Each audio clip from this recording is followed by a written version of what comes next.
Bismillah ar-Rahman ar-Rahim. In the name of Allah, most gracious, most merciful.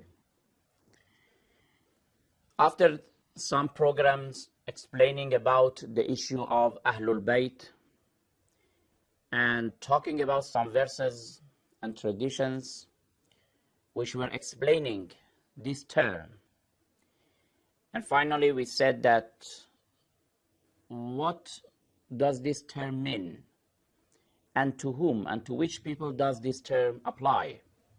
Now we want to talk about the origin of the school of Ahlul Bayt or the school of Shiite. When we say the school of Shiism, in fact we mean the school of Ahlul Bayt, peace be upon them. The very people who were purified by Allah subhanahu wa ta'ala according to chapter 33, verse 33. We want to know, when did they come into existence? Where is the origin of this school? Who created, if it is a correct term, who created this school? Before we explain the issue and to talk about the realities of the history, let us to talk about a fiction. By fiction, I mean a very wrong story or fabricated story. And according to that story, few people have accused this school, the school of Ahlul Bayt, and they say that the school of Ahlul Bayt is made by a person whose name was Abdullah ibn Saba. And they say that this man originated this school. He is the leader of this school. He has brought it. And who was he? He was a Jew. And according to his own understandings, he brought a school, and today that school is called the school of Shiism. I said the fiction, it is like a novel. There is no reality behind it. It's really fabricated.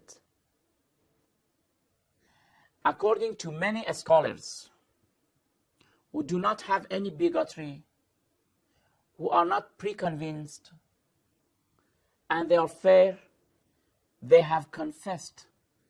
I mean, both the scholars of the school of Shiite and the scholars of the school of Sunnite. All of them have confessed and they have agreed that such a person was not existing in the history. In reality, there was not such a person. This story is totally fabricated by one narrator. The narrator is Saif ibn Umar, a man in the name of Saif ibn Umar. And this man, according to the books of Rijal, we have Rijal. Rijal are those books who are just speaking about the lifetime and the lives and the biographies of the people. The books of Rijal give us information about narrators. How was that person? How much reliable was he? Was he a good doer or wrongdoer? Was he honest or dishonest? Was he truthful or a liar? These informations are given in these books. When we study the books of Rijal, not only from the school of Shiite, but also from the school of the Sunnite, majority of them have agreed that this man, Saif ibn Umar, was a liar, was not honest, was not truthful. He is not reliable at all, and we cannot rely on his narrations. And this story, if you trace it back, you will reach to only this narrator, Saif ibn Umar, no one else. Therefore, this man, with any aim or objective, he has fabricated such a person, Abdullah ibn Saba, to say that he was a Jew and he originated the school of Shiite, while it is not correct. And I draw your attention, please, those who want to do more researches, to study a book which is authored by a very significant scholar. His name was Sayyid Murtada al-Askari. He was Allama. He was a very knowledgeable man. He has authored a book, and the name of the book is exactly Abdullah ibn Saba. On the web, you can have access to that book or through the libraries. If you study that book, you will agree with me that such a person did not exist at all. Therefore, the origin of Shiism, the origin of a school of Shiite and a school of Ahlul Bayt does not reach to such a person. So what is the reality? When and where did the school of Shiite, the school of Ahlul Bayt appeared?